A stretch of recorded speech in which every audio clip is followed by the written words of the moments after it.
Bonjour, je suis Yann Le School, l'auteur de Brave Journey pour Parlons Manga FR à Bulle de Salon. Alors Brave Journey, donc le titre en anglais on pourrait le traduire par l'aventure du plus brave ou des plus braves.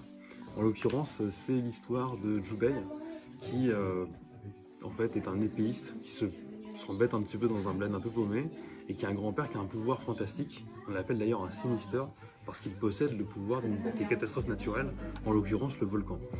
Et son grand-père tombe malade, et du coup Jubei, qui a de la suite dans les idées, en fait, veut partir à l'aventure pour trouver une autre personne qui a des pouvoirs extraordinaires qui pourrait éventuellement guérir son grand-père. Et en fait, il tombe sur une bande de mercenaires qui vont justement trouver un de ces sinisters dans la région. Et du coup, ça donne une histoire un peu rigolote. C'est finalement un groupe qui se trouve, un épéiste, un elfe, un nain et une sorcière, et qui partent du coup dans un donjon pour pouvoir affronter du coup un sinister qui pour le coup celui-là est maléfique. Alors en 5 mots, Brave Journey, c'est une aventure épique dans un univers médiéval fantastique. Alors mes inspirations pour Brave Journey, forcément on les retrouve beaucoup dans le style graphique au niveau de Toriyama, et même un peu dans la construction narrative en réalité. Ce que j'ai beaucoup aimé dans Dragon Ball, Dr. Slump et même beaucoup d'autres œuvres de Toriyama, c'est l'accessibilité, c'est le fait d'avoir vraiment une lecture qui soit accompagnée et guidée. C'est ce que j'ai aussi retrouvé dans One Piece par Eiichiro Oda, où en fait on a cette idée dès le départ d'une aventure qui se construit petit à petit d'un personnage qui découvre son univers alors qu'il ne le connaît pas, alors que même qu'il est déjà parti à l'aventure. Et c'est cette idée en fait d'un monde qui se dessine. C'est vraiment ce que j'ai voulu, c'est ce qui m'a inspiré aussi pour dessiner Brave Journey.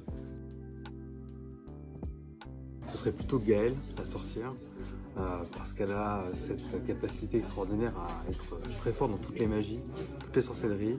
Elle peut avoir des sorts d'attaque ou de soutien très puissants et qui aident énormément le groupe. Et à côté de ça, elle a un côté assez maternel par rapport à l'énergie du groupe. Elle est bienveillante, elle est vraiment aussi dans la médiation. Elle a un tempérament plutôt calme, et par rapport au comportement agité qu'il peut y avoir avec les autres membres, elle donne vraiment un petit peu un contrepoids, et j'ai beaucoup aimé l'écrire et la dessiner. Alors au niveau de mes influences, pour le coup, ça se voit déjà dans Brave Journey, mais en l'occurrence, au niveau graphique, beaucoup Toriyama. Pas mal Oda aussi sur les world building et les créations de personnages. Et après, j'ai beaucoup de choses qui m'ont bercé aussi au niveau du manga. Il y a eu avec Gun Kishiro, il y a avec Minekura Sayuki, pas mal aussi de choses en fait qui m'ont alimenté. En passant par Fullmetal Alchemist. Après aussi dans la bande dessinée en général, dans le franco-belge classique, il y a beaucoup de choses qui m'ont inspiré. Puis Tintin, Spirou, pas mal Franquin aussi en général. Et après, c'est tout plein de choses, c'est la télé, c'est les films parfois. J'aime beaucoup les comédies en l'occurrence, ça peut se ressentir dans l'humour, les constructions de mots et puis parfois les blagues pourries aussi. Et c'est cette idée d'avoir aussi quelque chose qui soit très accessible et assez enfantin et assez léger. Mon manga préféré pour le coup, mon manga de cœur ça restera toujours Dragon Ball, mais s'agissant de manga, vraiment je trouve que il y a plus de choses, ça sera One Piece, parce que je trouve qu'en termes de raconter une aventure, en termes de world building, en termes de thèmes abordés, la vision de la politique, la vision de l'environnement, et même des questions assez modernes qu'il peut y avoir sur notre société, One Piece là-dessus est vraiment une super porte d'entrée. C'est très accessible et qui en fait arrive à durer sur le temps long tout en se renouvelant. Et pour moi, ça reste vraiment un manga qui m'a apporté beaucoup de choses personnellement et puis qui m'a donné beaucoup envie de raconter de choses aussi. Donc ça restera vraiment peut-être le favori, même s'il y aura toujours un pied d'égalité en fait avec Dragon Ball. Alors si je n'avais pas fait de manga en l'occurrence, je pense que j'aurais pris la voie du jeu vidéo exclusivement. C'est déjà quelque chose que je fais en fait à côté. Quand je faisais Brave Journey, en l'occurrence, j'étais aussi en train de créer des visuels pour un jeu vidéo à côté sur un studio que j'avais monté avec un collègue. Et ça a toujours été une part des choses que je faisais même quand j'étais adolescent. À la fois de la bande dessinée sur mon temps libre et aussi du jeu vidéo sur le RPG Maker pour faire des petits prototypes à moi de jeux vidéo. Donc en fait, je pense que j'aurais été peut-être à plein temps dessus.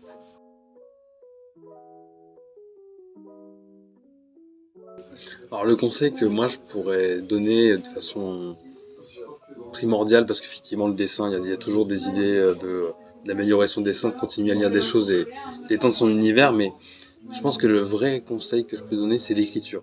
Peut-être quelque chose qui est souvent un peu négligé et qui en réalité aide en fait n'importe qui à se projeter dans son propre univers, c'est de pouvoir réorganiser les choses, réécrire, avoir un plan, savoir où on va, séquencer en fait les différents temps qu'on veut donner pour la narration.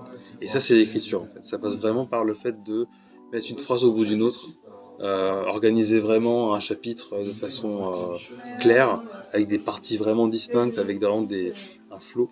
Et ça, vraiment, ça passe dans beaucoup de lectures, beaucoup d'apprentissage aussi des codes, et énormément en fait de pratique de l'écriture.